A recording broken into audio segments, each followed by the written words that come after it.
جی ناظرین، میں ہوں آپ کا میزبان کاشف بلوچ اور میرے ساتھ ہیں افشاں مصعب۔ پروگرام ہے جھوٹ سچ۔ اور جیسا کہ آپ جانتے ہیں کہ اس پروگرام میں ہم بات کرتے ہیں کسی ایسے منظم جھوٹ کی جسے جھوٹ کی فیکٹریوں میں تیار کیا جاتا ہے، اور کبھی اسے فیک نیوز، کبھی مس انفارمیشن، کبھی ڈس انفارمیشن، کبھی پروپیگنڈا اور کبھی سیاسی بیانیوں کی صورت میں بیچا جاتا ہے، اور کبھی الیکشن کیمپین بنا لیا جاتا ہے۔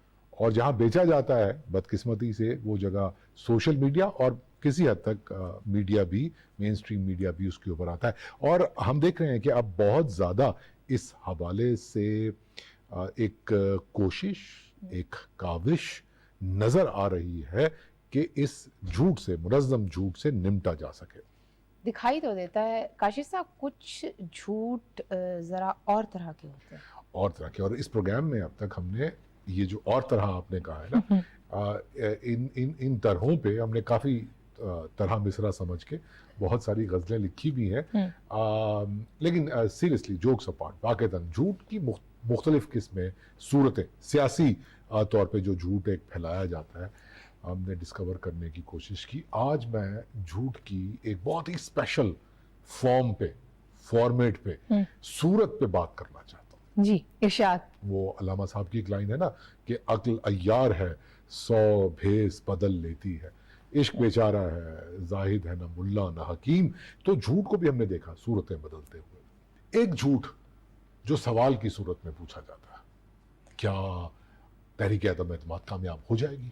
نہیں، کیا تحریک عدم اعتماد آئے گی؟ آئے گی۔ کیا یہ جو پی ڈی ایم کی حکومت ہے یہ کوئی لمبے کام کے سلسلے میں بیٹھی رہے گی؟ 150 سال تک حکومت کرے گی؟ کیا جو ہے وہ پی ڈی ایم حکومت جو ہے وہ نگران سیٹ اپ نہیں آنے دے گی؟ کیا الیکشن کبھی نہیں ہوں گے؟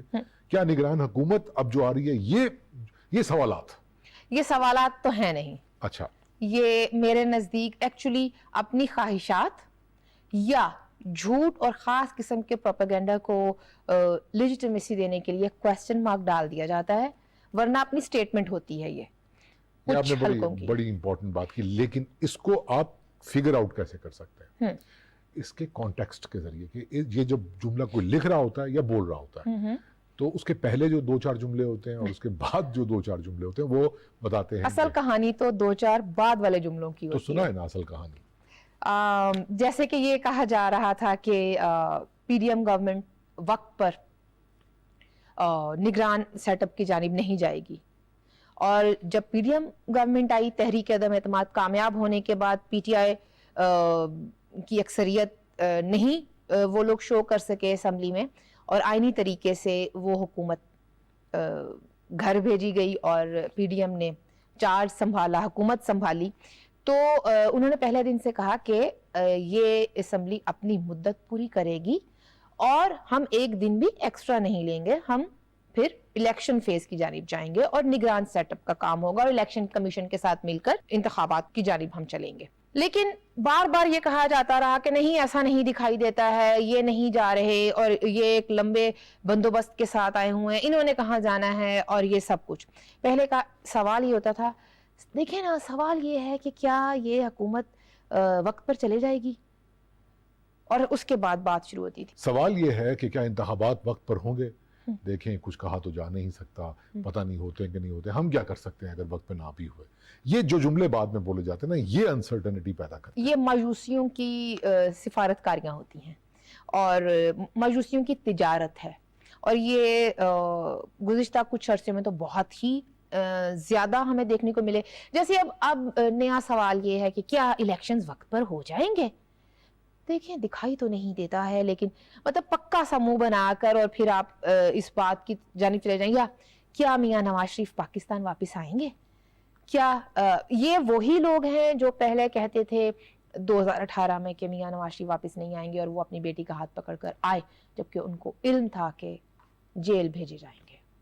تو کاشف صاحب، یہ انسرٹن سچویشن کس کے بارے میں آتی ہے؟ عوام کو بار بار ایک خاص طرح کی مایوسی کی جانب دھکیلنا یا انزائٹی کا شکار کرنا؟ یہ بڑی اہم بات ہے اور اس پہ ہم تفصیل سے بات کریں گے کہ اس طرح کے سوالات کا اثر کیا ہوتا ہے نفسیات کے اوپر، لیکن ذرا اس کے سٹرکچر کو تھوڑا اور سمجھ لیں. کویسچن مارک ایک ایسی چیز ہے جو تھم نیلز میں سوشل میڈیا پر آ کے اس نے یعنی کہ ہر ایک فیک نیوز کو جو ہے وہ یہ کہہ دیا کہ ہم تو یہ بات نہیں کر رہے، کویسچن مارک آ کے لگا ہوا ہے، سب باتیں کریں اینڈ میں کویسچن مارک لگا دیں. ٹھیک ہے، آپ پوری سٹیٹمنٹ ایک دے دیں اور کویسچن مارک پٹ کر دیں اور کہیں کہ نہیں یہ بات ہم بات نہیں کہہ رہے، ہم تو پوچھ رہے ہیں. ہم تو سوال پوچھ رہے تھے. اور سوال پوچھنا جمہوریت کی خوبصورتی ہے. لیکن سوال پوچھنے کا بھی کوئی سلیقہ، کوئی طریقہ ہوتا ہے، اور وہ ظاہر سی بات ہے کہ اس طریقے سے بات نہیں ہوتی کہ آپ سوال پوچھیں اور خود ہی اس کا ساتھ میں جواب بھی نتھی کر دیں. اب میں اس سٹرکچر کو اگر دیکھیں، ہم جو ہے وہ اگر سوال اس لیے پوچھ رہے ہیں کہ تشکیک، اب اس سے پھر مجھے مرزا غالب یاد آ گئے، اگر آپ کی اجازت ہو تو میں ایک شعر سنا کے آگے بڑھوں کہ وہ ہستی کہ تو فریب میں مت آئیو اسد، عالم تمام حلقہ دام خیال ہے. تو یہ دام خیال بنا کے نا کہ یہ تو ایک انسرٹن سی چیز ہے، یہ تو ہوگا ہی نہیں، ہو نہیں سکتا. آپ نے پہلی بات جو کہی کہ اس کا اثر یہ ہوتا ہے کہ آپ یہ سوال سن سن کے، پڑھ کے، دیکھ کے آپ انزائٹی کا شکار ہو جاتے ہیں. سماج کو کہیں نہ کہیں مسلسل ذہنی تناؤ کا شکار کیا جاتا ہے، یہ بتاتے ہوئے، یہ جتاتے ہوئے کہ دیکھیں سیاستدان کچھ نہیں کر سکتے ہیں. یا اس میں اب ایک اور بھی بات آتی ہے، ایک ہی پارٹی سے تعلق رکھنے والے دو پولیٹیشنز سے ایک ہی طرح کے سوال کر کے، جبکہ وہ اپنی رائے کا اظہار کر رہے ہوتے ہیں. اچھا یہ فلانے نے تو کہہ دیا کہ یہ الیکشنز فلانے ماہ تک ہوں گے، اور یہ تو کہہ رہے ہیں کہ یہ بس جی ان کو خود نہیں پتا کہ الیکشن ہونے ہیں یا نہیں ہونے. اور پھر سٹیٹمنٹس کا ایک پورا سلسلہ شروع ہوتا ہے جو کہ نہ تو سیاسی مبصرین کا کام ہے اور نہ ہی تجزیہ کاری کا کام ہے کہ آپ ایک پوری سٹیٹمنٹس دے رہے ہیں اور پھر آپ اس چیز کو پھیلاتے چلے جا رہے ہیں اور اپنی طرف سے آپ تضادات بتا رہے ہوتے ہیں. جبکہ سیاستدان ہوا میں بات نہیں کرتا، وہ خود ایک معاملے کو کس طرح سے پرسیو کر رہا ہے، وہ کیسے دیکھ رہا ہے، وہ اپنی ذاتی رائے بھی ہو سکتا ہے کہ وہ اپنی ذاتی رائے دے رہا ہو. یہ جو آپ نے بات کہی نا، سب بڑے امپورٹنٹ پوائنٹس ہیں کہ یہ جو ایک یلغار ہے اس طرح کے سوالات کی جو دیکھنے میں سچ لگتے ہیں لیکن حقیقت میں وہ ایک خاص قسم کی سیاسی غیر یقینی کو پرموٹ کر رہے ہوتے ہیں. یہ سوالات آپ نے کہا کہ انزائٹی دیتے ہیں، ایک ٹینشن پیدا کرتے ہیں، اور بھی آپ نے ایک آدھ بات گنوائی. ایک بات یہ لوگوں میں، پاکستانیوں میں، صرف پاکستان کی بات نہیں ہے، جہاں پر بھی فیک نیوز، اور اب تو خیر پوری دنیا میں یہ معاملہ ہے، لیکن جہاں تھوڑی جمہوریت اتنی مضبوط نہیں ہے ان ملکوں میں خاص طور پہ کیا ہوتا ہے کہ لوگوں میں جمہوریت بیزاری، سیاستدانوں سے بیزاری، اور یہ یقین اٹھ جاتا ہے ان کا کہ ہمارے فیصلے سے، ہمارے ووٹ سے کوئی فرق پڑے گا. اچھا اب اس کے اندر ایک اور بھی معاملہ ہے، یہ جو سوالات کا ہم تذکرہ کر رہے ہیں، غیر یقینی صورتحال کی بات کر رہے ہیں کہ ہم نہیں جانتے کہ گزشتہ 16 ماہ کے دوران کس طرح سے پاکستانی عوام کو بار بار سوال کی صورت میں ایک سٹیٹمنٹ دی جاتی رہی کہ ملک ڈیفالٹ ہونے، کیا پاکستان ڈیفالٹ ہو جائے گا؟ کیا ہم ڈیفالٹ ہونے والے ہیں؟ کیا ہم یہ کر رہے ہیں؟ مطلب کیا پی ڈی ایم حکومت ناکام ہو گئی ہے؟ آئی ایم ایف سے قرضے کے حوالے سے بات کرنے میں کیا مذاکرات ناکام ہو گئے ہیں؟ کیا لگا کر آپ اپنی سٹیٹمنٹس دیتے رہے اور عام آدمی کو آپ نے کس قدر ذہنی تناؤ کا شکار کیا ہے؟ اس میں ایک چیز ایڈ کرنا چاہتا ہوں جو میں نے آخر میں بات کہی نا کہ جمہوریت بیزاری، سیاستدانوں پر سے اعتماد کو کم کرنا. اب آپ یہ دیکھیے کہ اگر آپ یہ سوال پوچھتے ہیں کہ کیا انتخابات وقت پر ہو رہے ہیں، بھائی ہو رہے ہیں. لوگ مطلب ایک پروسیس چل رہا ہے. ہمارے سیاستدانوں نے اسمبلی کی مدت پوری ہوئی، نگران حکومت آئی اور ان کے سامنے بہت سارے چیلنجز ہیں حلقہ بندیوں کے حوالے سے اور بھی معاملات ہیں. اگر مطلب تھوڑا سا وقت ایک آدھ مہینہ اوپر نیچے ہو جاتا ہے تو اس کا مطلب یہ ہرگز نہیں ہے کہ آپ اس کانسپریسی تھیوری کو ہوا دیں جو یہ ثابت کرنے کی کوشش کریں کہ یہ سیاستدان چاہتے ہی نہیں ہے کہ الیکشنز ہوں. یہ کیوں نہیں چاہیں گے کہ الیکشنز ہوں؟ آپ مجھے بتائیں. اگر سیاستدان کوٹ ان کوٹ سیاستدان کی جو سیاست ہے اس کو لیجیٹمیسی ملتی ہی انتخابات کے ذریعے سے ہے. کیا بات آپ نے کہی, جب واہ, یہ بات کہ سیاستدانوں کی لیجیٹمیسی عام انتخابات سے ملتی ہے. اور پھر ہم جب آگے بڑھتے ہیں تو ظاہر ہے انتخابی عمل میں ہم نے جانا ہوتا ہے, اور یہ سوالات کرنے والوں میں سے اکثریت ان کی ہے جنہیں یہ بتانا پڑتا ہے. ہم جیسے پھر جب بتاتے ہیں تو وہ غصہ کر جاتے ہیں کہ دیکھیں نگران حکومت نے الیکشنز کا انعقاد الیکشن کمیشن آف پاکستان نے کروانا ہے. نگران حکومت اس معاملے کو سموتھ کرتی ہے, اس کو دیکھتی ہے, انتظامیہ کے ساتھ اس سارے معاملے کو لے کر چلتی ہے.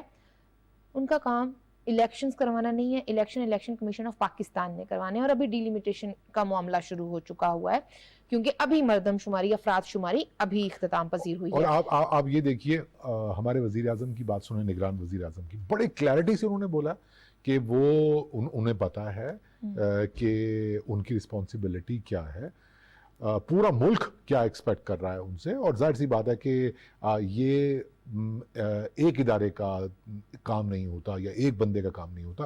جمہوریت کا تو مطلب ہے کہ تمام ادارے مل کے. الیکشن کمیشن بہت اہم کردار ادا کرتا ہے انتخابات کے انعقاد میں, اور بہت ساری باتیں ہیں جو ان سوالات میں مضمر ہیں.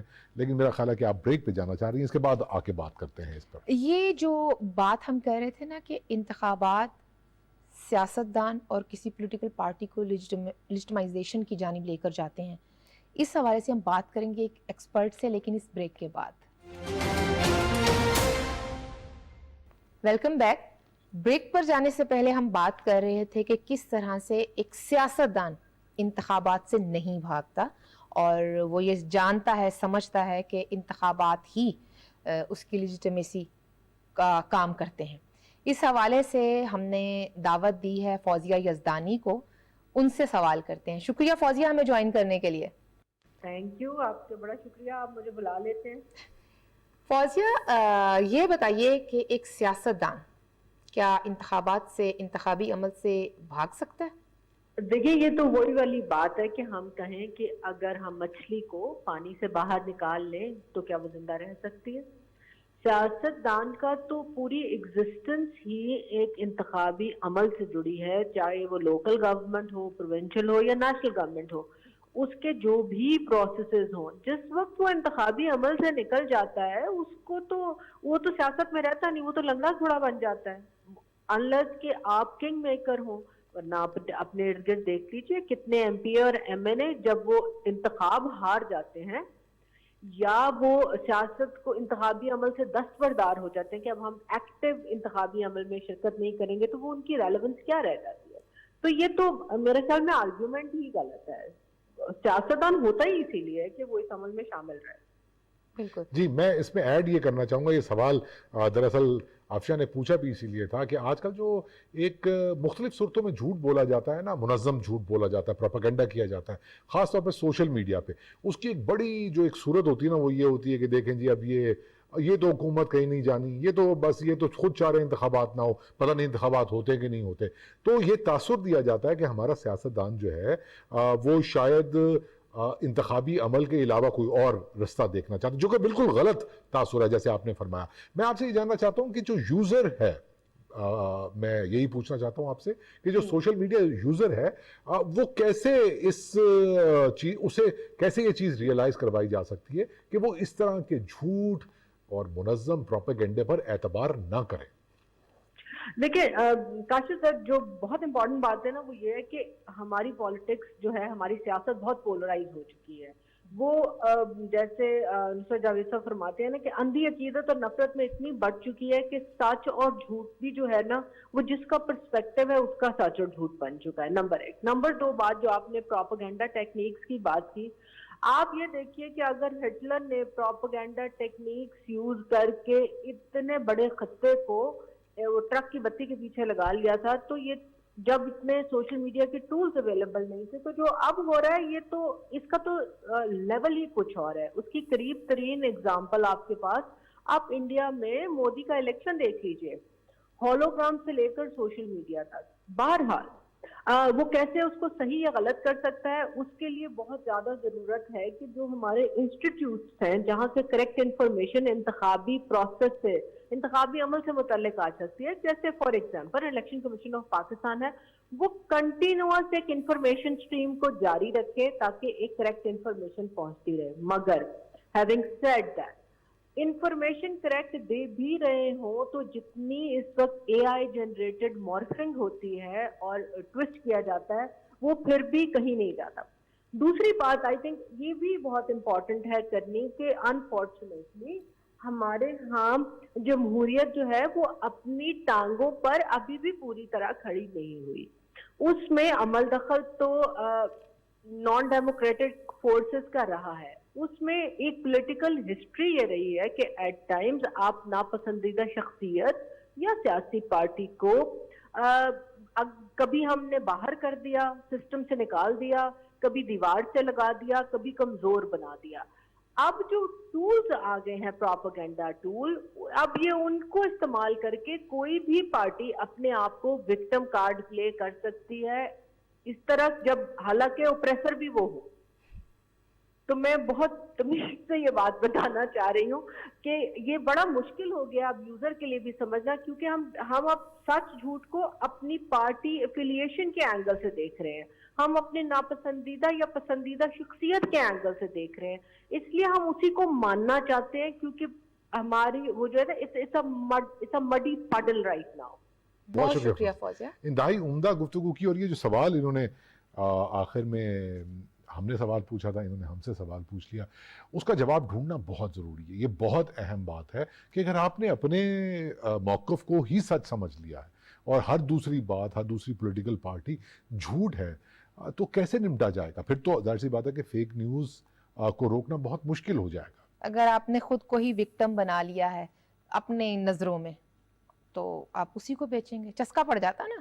اچھا، ویسے اس کا ایک جواب ہے میرے پاس. جی ٹھیک ہے، لانگ ٹرم ہے، فوری طور پہ تو اس کا کوئی حل مشکل صحیح دکھائی دے گا. دیکھیں آبیاری کس طریقے سے کی گئی، یہ جو فوزیہ یزدانی صاحبہ نے بات کہی، ایک ہسٹری انہوں نے کہا، ہسٹری کا لفظ انہوں نے یوز کیا. اگر آپ دیکھیں اس کی تاریخ تو ایک پارٹی کو ایسا بنایا گیا، پی ٹی آئی کو، کہ انہوں نے یہ بتایا کہ صرف ان کا فرمایا ہوا مستند ہے اور جو دوسرا بولے گا وہ جھوٹ ہے، صرف وہی سچے ہیں، وہی سچے ہیں، وہی حق ہے، وہی سب کچھ ہے. مطلب یہ لفظ استعمال کیے گئے. اگر ہم بات کریں ان جلسوں کی، ان تقریروں کی، تو ایسی میسو اور اتنے بڑے پیمانے پر یہ کیمپینز چلی کہ اس کا اثر ایسا نہیں ہوگا کہ وہ فوری طور پر ظاہر تو ہو اس جائے. کا اثر اب نئے ویریئنٹ کے ساتھ دستیاب ہے کہ یہ الیکشنز نہیں ہو رہے اور یہ سب کچھ، جبکہ بتانے کی ضرورت یہ ہے کہ انتخابی عمل میں، جمہوری عمل میں ہر شخص اہم ہے، ہر شخص کی رائے اہم ہے اور ہر ایک کا حصہ اہم ہے. یہ اس قسم کی مایوسیاں پھیلانا کہ یہ لمبے بندوبست کے ساتھ بیٹھنے والے ہیں، یہ نہیں ہوگا، وہ نہیں ہوگا، کیا ایسا ہونے جا رہا ہے؟ اس قسم کی باتیں کر کے لوگوں کو متنفر کرنا سسٹم سے، جمہوری عمل سے، جو کہ جیسا فوزیہ کہہ رہی تھی کہ ابھی اتنا توانا بھی نہیں ہے جمہوری نظام ہمارا. نہیں، میں تو اسی بات پہ واپس آؤں گا. آپ جی کی بات اہم ہے، آپ نے مسئلے کی نشاندہی کی، لیکن اگر ہم حل کی بات کریں تو میں پھر اسی بات پہ اصرار کروں گا کہ ٹھیک ہے، بہت کمپلیکیٹڈ چیزیں ہیں، ہر بندے کے پاس موبائل ہوتا ہے اس دنیا میں، مطلب middle class, lower middle class سب کے پاس، اور وہ کنزیوم بھی کرتے ہیں، سوشل میڈیا بھی کنزیوم کرتے ہیں. آپ اس کو کنٹرول نہیں کر سکتے ہیں، یہ باتیں سامنے آتی ہیں. لیکن بھائی کنٹرول کیا کرنا ہے آپ نے؟ آپ کو پتہ ہے آپ نے کیا کنٹرول کرنا ہے. آپ نے ہر ایسی سپیچ کو کنٹرول کرنا ہے جو ہیٹ سپیچ ہو. آپ نے ہر ایسی بات کو قابو میں کرنا ہے جو لوگوں کو مشتعل کرے، جمہوریت مخالف بنائے، اور جو جمہوریت مخالف بنائے، جو سماج کو پولرائزیشن کی جانب دھکیلے. تو وہ بات اگر میں کروں تو بھی غلط ہے، آپ کریں تو بھی غلط ہے، کوئی اور کرے تو بھی غلط ہے. It's as simple as that. I know کہ مطلب میں بہت اس کو اوور سمپلسٹک کر رہا ہوں، لیکن ایک بات دیکھیے، اگر ہم واقعتاً چاہتے ہیں کہ ہمارے رویوں میں جمہوریت کی کوئی ایسی چیز جو ہے، تہذیب جو ہے وہ در آئے، تو اس کے لیے بہت شروع سے کام کرنا پڑے گا. بالکل نصاب سے کام کرنا پڑے گا, تعلیمی اداروں میں کام کرنا پڑے گا, تعلیم پہ بہت زیادہ زور دینا پڑے گا, پھر کہیں میڈیا اور پھر سوشل میڈیا کی باری آتی ہے. تو بہت بالکل کیا کہنا چاہیے کہ اسٹرکٹ بیسس والی جو بات ہوتی ہے نا, وہاں سے اسٹارٹ بنیادی تربیت نصاب سے شروع ہونی چاہیے. بالکل مایوس کن صورتحال نہیں ہے, بالکل بھی نہیں. کیونکہ ہمیں کم از کم اپنے دشمن کا پتہ ہے کہ وہ کون ہے. Once you know your enemy, تو پھر ظاہر سی بات ہے کہ اس سے کمبیٹ کرنے کے لیے آپ کچھ نہ کچھ نظام بنا ہی لیتے ہیں. تو جمہوریت دشمنی ہمارا دشمن ہے, اور جو چیز جمہوریت مخالف ہوگی, جو رویہ جمہوریت مخالف ہوگا, آئی تھنک کہ اس سے نمٹنے کی ضرورت ہے. غیر جمہوری رویوں کو انکار کرنے کی ضرورت ہے. اور اس بات پر میں یہ کہوں گا کہ پروگرام کا وقت بھی اب ختم ہوا چاہتا ہے. ہم نے آج بات کی جھوٹ کے ایک ایسے ویریئنٹ پہ جو بہت زیادہ پایا جاتا ہے, لیکن شاید اس کو پورے طریقے سے اس کے پیٹرن کو ریکگنائز نہیں کیا جاتا. یہ کوشش ہم نے کی, یہ کرتے رہتے ہیں کوشش. ہم اگلے پروگرام میں بھی ایسے ہی کسی منظم جھوٹ پر بات کرنے کے لیے آپ کی خدمت میں حاضر ہوں گے. ٹل دین اپنے میزبان کاشف بلوچ اور افشا مصب کو اجازت دیجیے.